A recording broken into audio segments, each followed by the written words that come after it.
I'm trying to become more analytical about what I talk about on here and like use the YouTube dashboard. And that's why I keep saying that like 35 to 55 year olds is the like primary part of this audience. It's just his new Powerwalls, more solar Powerwall videos coming.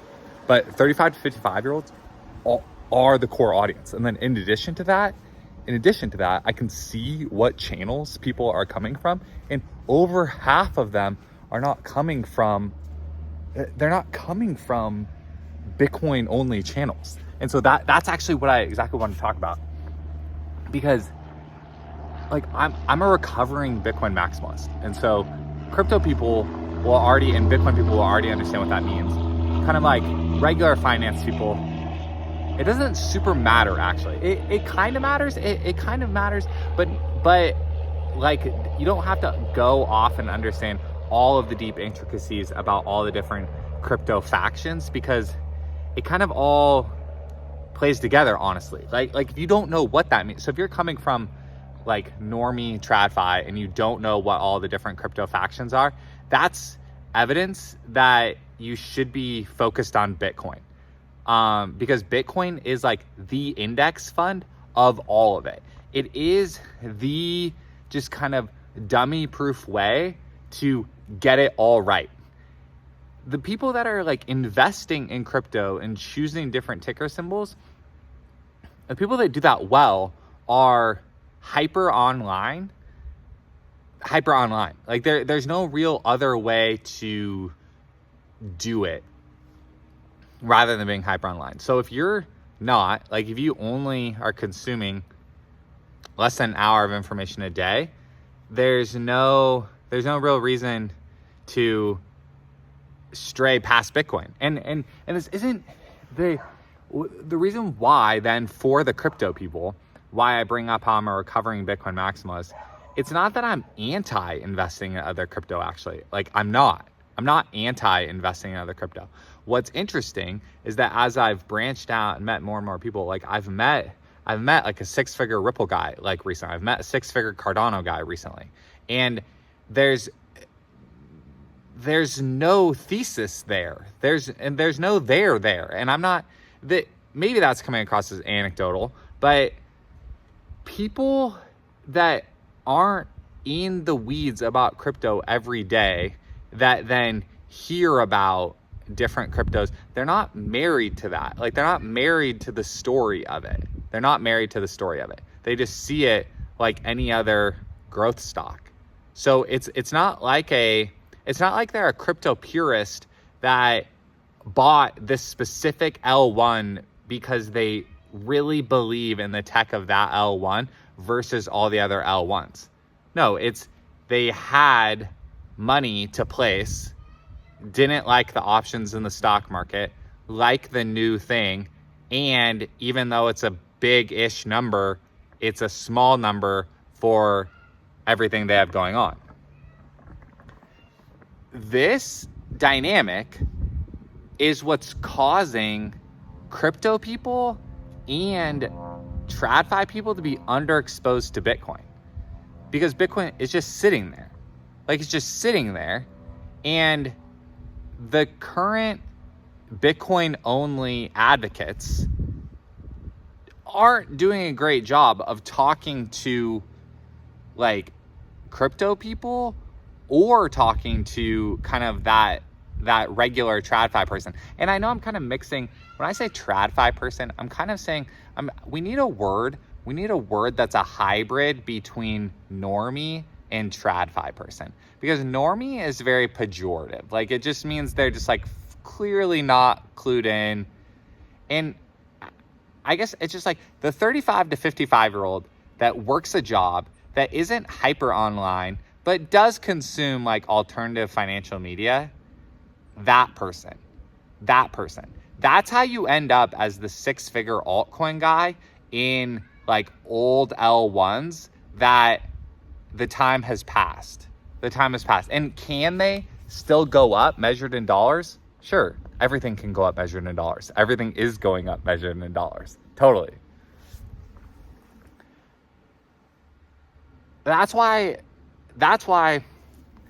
if you want to invest in crypto, great, invest in crypto. If you want to invest in Bitcoin treasury companies, great, invest in Bitcoin treasury companies. If you want to have an income strategy with some Bitcoin covered calls, like, tell me if you think that's interesting also, because I'm starting to toy around with that, then sweet, that is what it is. But don't miss the main story also. The main story that Bitcoin consensus is building, that Bitcoin is a viable replacement for the debasement of United States dollars. That's the part that like the Bitcoin maximalists get right and do a good job on. They just kind of overplayed their hand on being annoying about it, is basically what happened. Pretty much what happened.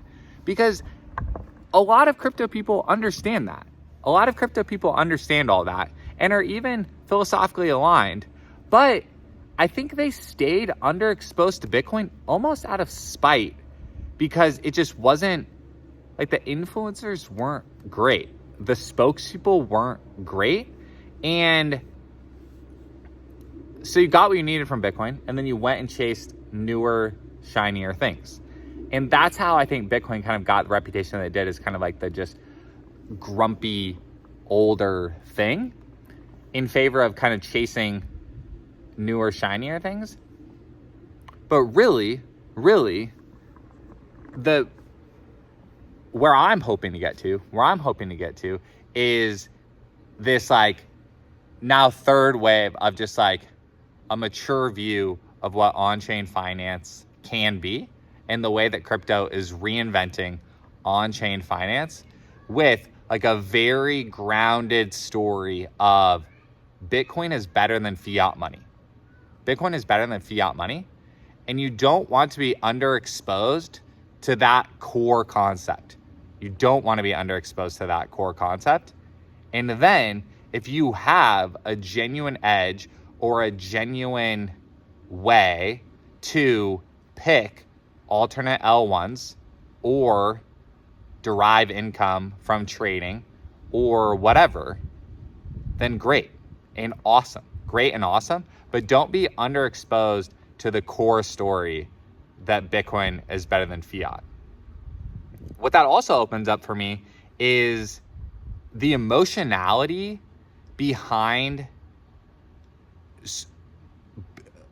I'm going to label them as Bitcoin, behind certain Bitcoiners, like, kind of antagonistic view against real estate doesn't make any sense. It doesn't make any sense, and it's illogical, because I've demonstrated with math that the return on investment, the CAGR of the down payment in real estate versus investing in Bitcoin is roughly pretty close. Okay. And so that kind of emotionality behind that it's just not hitting, and it's not convincing. And I think that's the other thing that then kind of puts we all have that stereotype as like that all in Bitcoin person. It just doesn't rub true with reality for a lot of people. Which I think is another reason why kind of the Bitcoin only story never penetrated into kind of other, like, crypto more broadly, I guess. And so, yeah, the reason why I brought that up is because there's an income component. There's an income component when it does come to rental properties, which do fit certain people. It does fit, and there is a return there. But what real estate maximalists have to acknowledge is that the main unit that they use for quoting their cash on cash returns, like, is not good. Like, real estate maximalists need to admit that Bitcoin is better than fiat money. And Bitcoin maximalists need to understand that, like, the network effects of real estate are incredibly entrenched, like incredibly entrenched. And I'm saying from like a social influence perspective, like they're incredibly entrenched. And I just don't see any, the the 20-something with all Bitcoin ranting about how renting is better just doesn't move the needle on that social story at all. Zero. If anything, it sets the story about Bitcoin back, genuinely, which is why I'm trying to hit a new nerve for a new segment of people of 35 to 55 year olds in the United States with jobs and families living in the suburbs have been incredibly underserved by Bitcoin financial media and crypto financial media. And they're not getting the full story from all of the real estate bulls that exist in the 35 to 55 year old cohort either. And so it's a really great time for a fresh blended view of Bitcoin and crypto and real estate.